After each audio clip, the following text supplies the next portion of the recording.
Hmm. Alam mo, tita, ang sarap ng luto mo. Pero, alam mo kung ano mas masarap? Ikaw. Ano ba ginagawa mo, Jay? Lubayan mo nga ako! Asawa ko ng tito mo? Tapos minamanyak mo ko? Ito naman si tito. Ayaw mo ba? Bilisan na natin. Mabilis lang, saglit lang. Anak? Oh, Maine, nakapagluto ka na pala. Bango-bango naman ang niluto mo. Jay, naunahan mo pa akong pumunta dito. Alam mo, nak, pag natikman mo yung luto ng tita mo, magugustuhan mo. Oo nga, May. Amoy na amoy ko nga din sa loob ng kwarto ko yung napakabango. Sobrang sarap. Ay, nako ate, binola mo pa ako. Sige na ate, maupo ka na dun para matikman mo naman yung niluto ko. Sige. Ako na maghain, ha? Okay, sige, ito na. sige.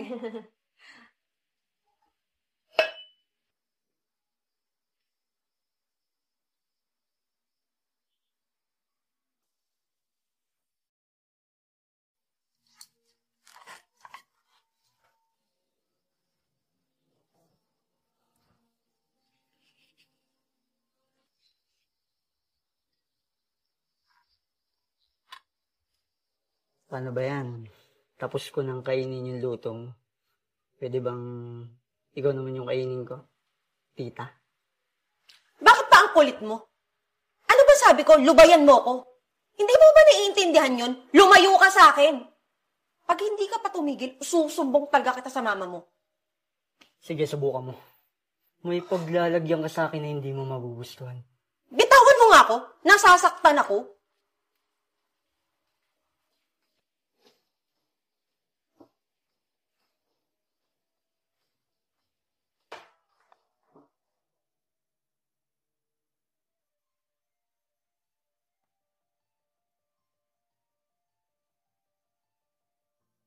Alam mo, tita, hindi ko maintindihan eh. Kung talagang ayaw mo lang sa akin o nagpapakipot ka lang.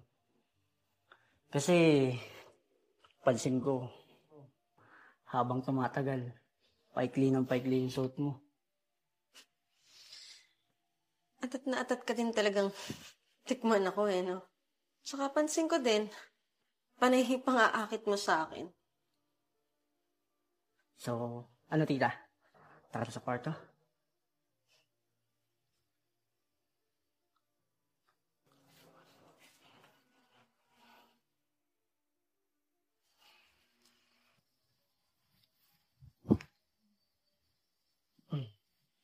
O ano, satisfied ka ba sa ginawa natin? Mukhang pagod na pagod ka. Aba, oo naman tita. Busog na ako dun sa papayam. Mukhang magiging paboritong hain ko yan. Gusto kong araw-arawin. Ikaw ha, dahan-dahanin mo ako sa ganyan mo. Baka mapalayos ako nang wala sa oras. Nak!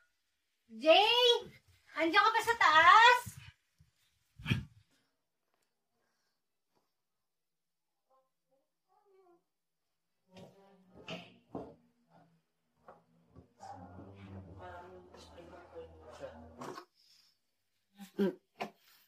Oh, anak. Ba't kasama mo ang tita mo dito sa kwarto mo? Nagpatulong ako kay tita na mag-drawing kasi patulong ako sa kanya na yung i-drawing namin yung iba't ibang prutas at gulay. Tulad ng buko. Nalaman ko po kasi na magaling siyang gumuhit. Opo.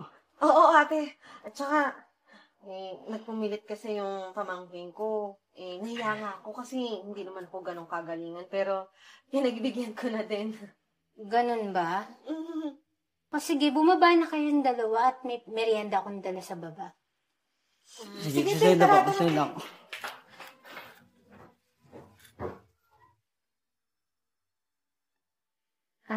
Mail? Ikaw nang bahala dito, ha? Saka, bibilin kasi ako. Eto nga pala yung baon ni Jay. Baka kasi magising na rin siya mamaya. Ikaw nang bahala, ha? Sige, noted lahat ng binilin mo, ate. Sige, ako nang bahalang magpabaon. Ay, Este, magkrimahin ng baon niya. Ingat ka, ate. Sige, sige. Sige.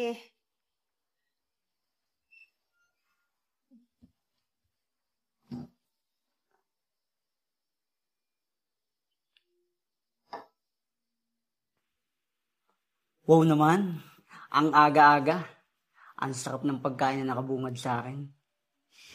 Gising ka na pala. Oh, ito yung baon na binili ng mama mo. Oh, bigay ko daw sa'yo. Yun. Pero tita, pwede bang ikaw muna yung pabaunan ko ng hotdog ko? Kasi, alam mo naman, tuwing umaga nag-iinit to.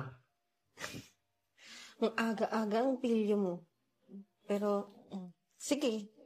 Pupusugin din kita ng papaya ko.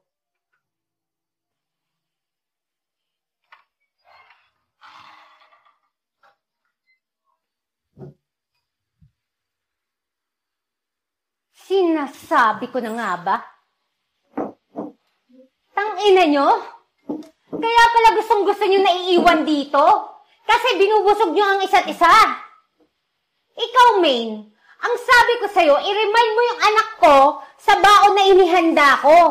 Abay, iba rin naman ang kakatihan mo. Binubusog mo nga muna sa ng papaya mo. Ikaw, anak, ang sabi ko sa'yo, huwag mong kalimutan ang baon mo. Pero ibang baon ang pinapriority mo. Naku, ate, nagkakamali ka ng iniisip. Wala naman ako kasalanan eh. Inakit lang ako ng anak mo. Anong ako? Kasalanan ko ba na maakit sa'yo? Huwag ka matiwala dyan, ma. At magsisisihan pa kayong dalawa? Pareho nyo namang ginusto to. Kayo huwag kayong magmalinis dito. At ikaw, Maine, lumayas ka na sa pamamahay ko kasi nandidiri ako sa'yo. Talagang yung anak ko pa ang pinuntirya mo, haliparat ka? At ikaw, umakyat ka sa taas, ligpitin mo yung mga gamit mo, sa tatay ka uuwi. Ma naman, ayoko. Magbabago na ako, ma. Huwag mo na madaling kay Papa. Ate, mo naman ako palilasin. Wala akong trabaho. Saan ako titira? Huwag mo akong matawag-tawag na ate. O hindi kita kapatid. Lalong-lalo na, hindi ako nagpapatira ng bastos dito na walang respeto sa sarili sa pamamahay ko. Lumayas ka! Ikaw, umakyat ka na! Ligpitin mo yung mga gamit mo! Hala, sige! Ma naman, ayoko, ma. Huwag mo madaling kay Papa. Magbabago na ako. Hindi!